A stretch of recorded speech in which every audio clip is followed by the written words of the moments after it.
Bueno, empecemos.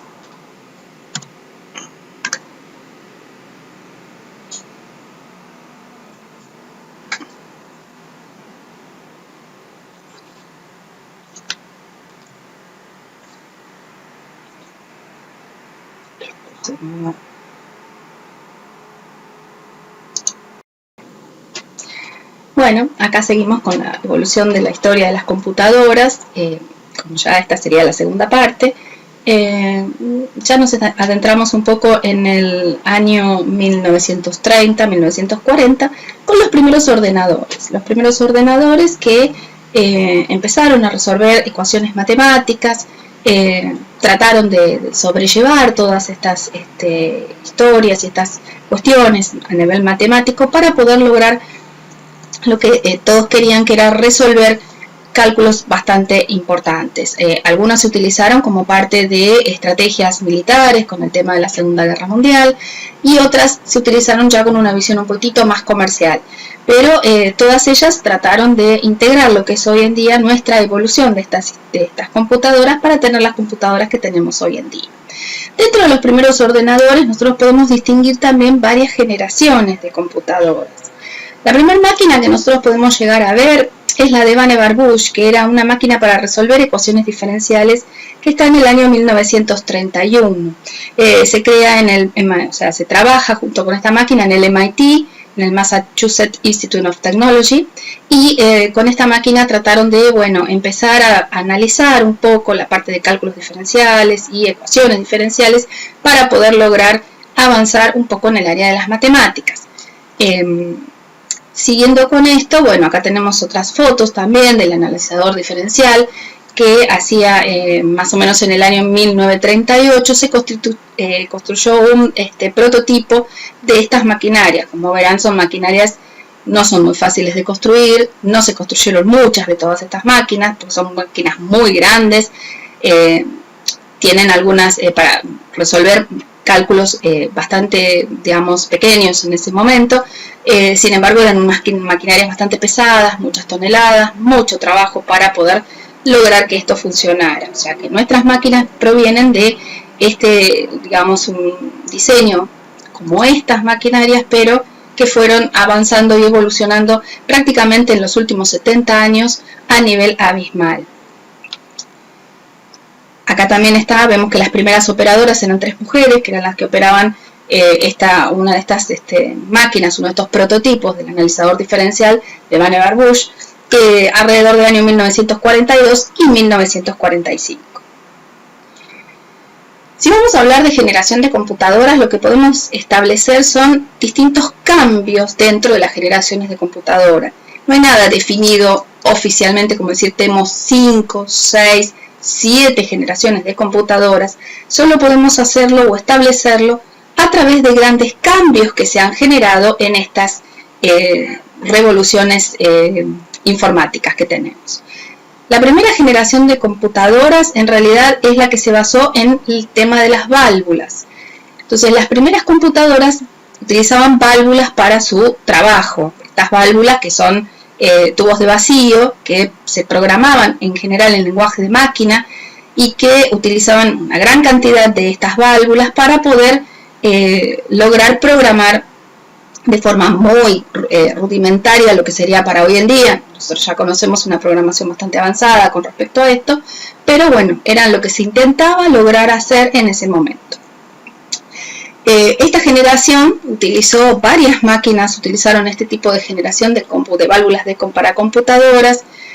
Consideremos que el componente eléctrico que se utiliza es un componente, la válvula es un componente eléctrico que utilizamos para amplificar, conmutar o modificar una señal eléctrica que, dentro de un vacío provee y hace funcionar algo que en este caso sería una máquina eléctrica bastante avanzada para su época. La primera de estas que tenemos es la de Atanasoff y Berry, que se llamó la ABC Computer, que fue del año 1940. Si bien hubo una especie de disputa entre la ABC Computer y la máquina ENIAC, que vamos a ver posteriormente, en realidad los primeros diseños y la primera máquina que funcionó, que se reconoce en cierta manera como si fuera la primera computadora de la historia, es la ABC Computer. Si bien por años se consideró a la ENIAC como primera computadora, en realidad Atanasoff y Berry tenían un prototipo anterior que se llamó ABC Computer.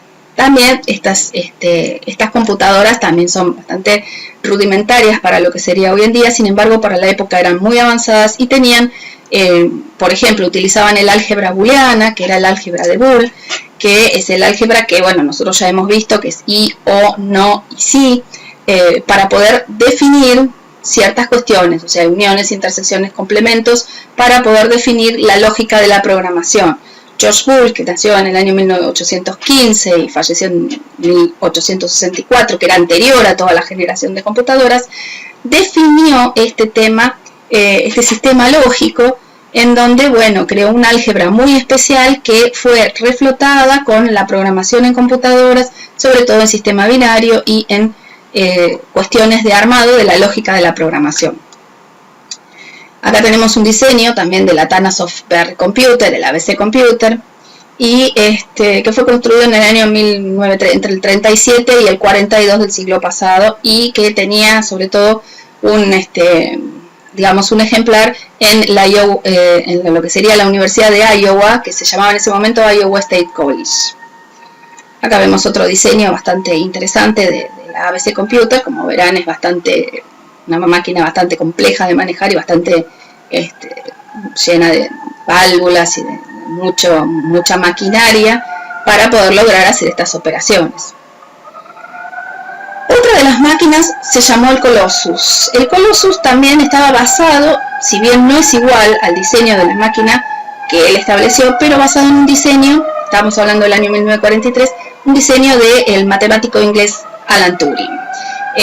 Bueno, todos conoceremos a Alan Turing por la película, pero aparte es un diseñador fantástico, el tema de diseñar máquinas, diseñar estructuras, la verdad que operaciones, test, importantísimo para la actualidad. Si bien la máquina Colossus no era exactamente una máquina Turing, sí utilizaba mucho de la lógica de su composición.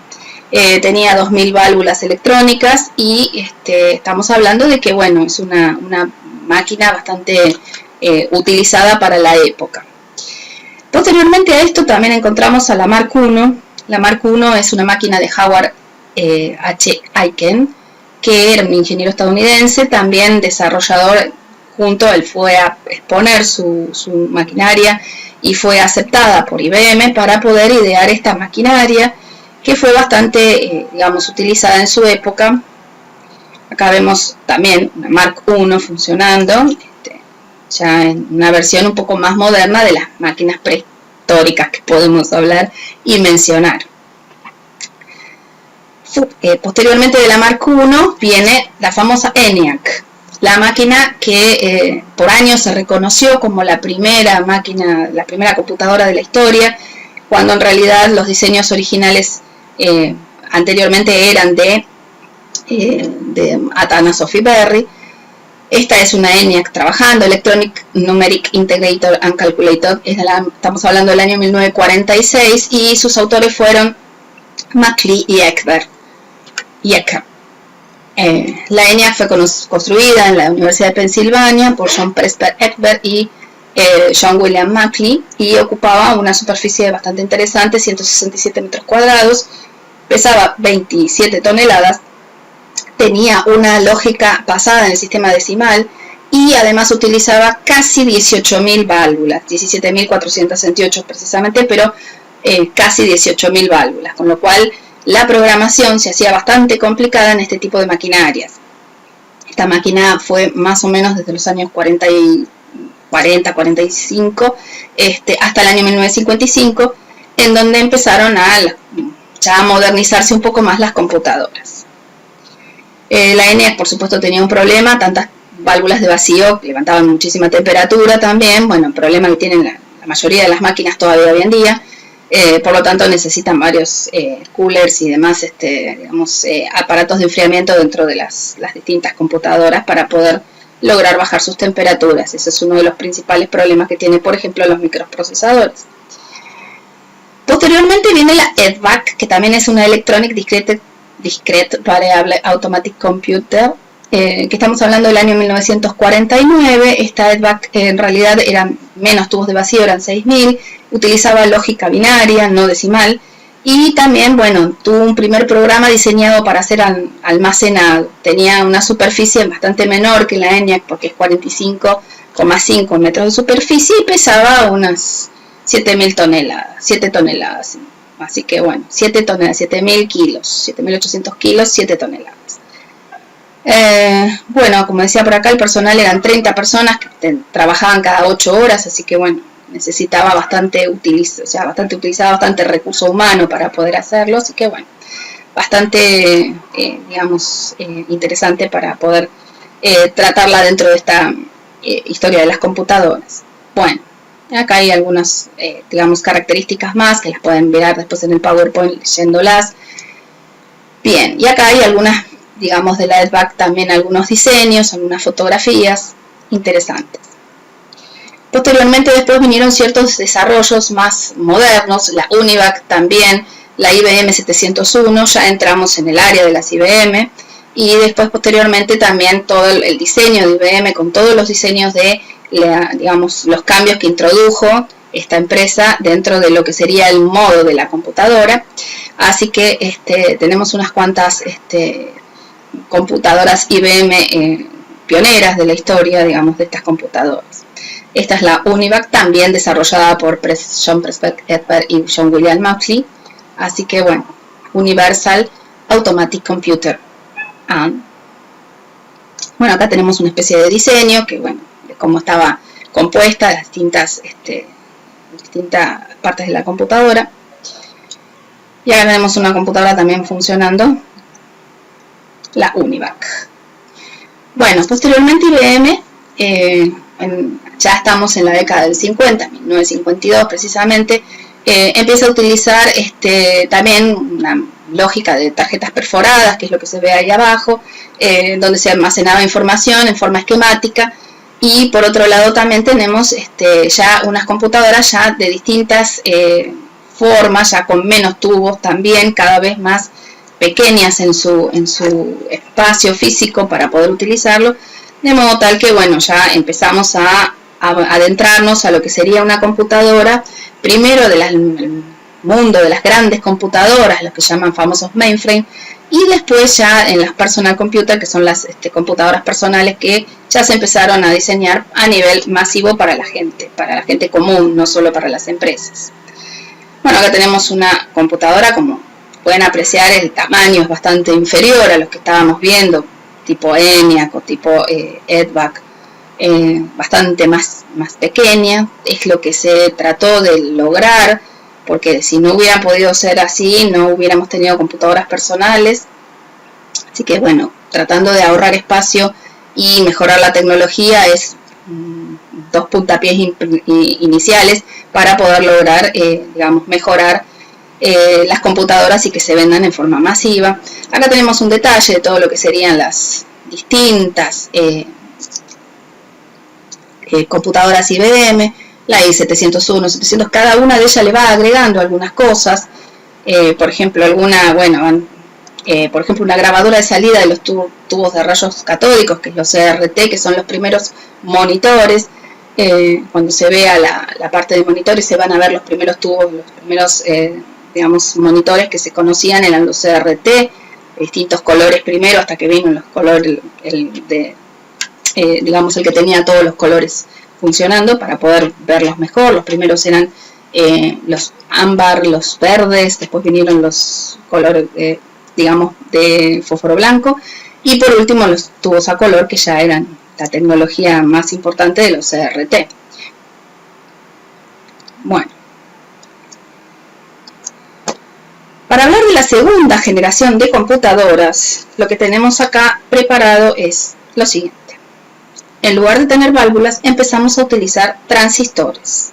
Esos transistores fueron hechos más o menos en el año 1947, ya eran anteriores, pero se inventaron y se patentaron en ese año, 1947, John Barden, Shockley y Walter Brattain Premios Nobel de Física 1956, ambos por, digamos, el cambio que se produjo en el tema del, en lugar de utilizar válvulas, empezamos a usar transistores. De hecho, había radios a transistores, se empezó a cambiar toda la tecnología anterior del momento, que eran de tubos de vacío, por este tema de los transistores, que son los, podríamos decir, como los, digamos, primeros diseños que después se fueron utilizando a través de hoy en día. Hoy en día seguimos teniendo transistores, pero por supuesto no de estos tamaños, sino muchísimo más pequeños para poder utilizarlos dentro de lo que serían las placas madres y demás cosas.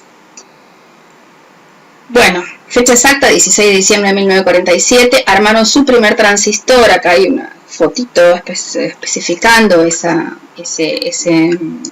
primeros transistores, en donde si se pueden apreciar es acá el germanio, es un material bastante caro para la época, con lo cual no era muy utilizado el germanio para muchas cosas porque es un material bastante caro. Ese es el filamento que no consumía energía, sino que, bueno, podía, en realidad, también solía quemarse, era un problema utilizar toda esta tecnología, pero bueno, se trató de hacerlo lo más, digamos, seguro posible, ya que uno de los problemas y principales problemas que tenemos en el tema de las computadoras es el almacenamiento de los datos y que sean seguros poder utilizar esos datos en el futuro. Bueno, acá hay una breve explicación. En 1948 apareció otro maravilloso transistor también, desarrollado por supuesto por los laboratorios Bell, que en el año, bueno, 1954 utilizaban también transistores y, bueno, se programaba el lenguaje Assembler. Bien, acá, bueno, tenemos a los tres, digamos, una foto de los tres personas que fueron los premios Nobel de Física por el tema del invento de los transistores. Y acá tenemos una foto de un transistor que está bastante bien funcionando. También distintos tipos de transistores que tenemos, distintas formas, existen no uno solo, sino distintos tipos de transistores que, bueno, van a quedar en el PowerPoint por si alguien lo quiere también leer, para que sepan que, bueno, no es solo un solo esquema de transistores, sino hay varios, y cada uno tiene su propia, digamos, su propia estructura y tiene su propia lógica.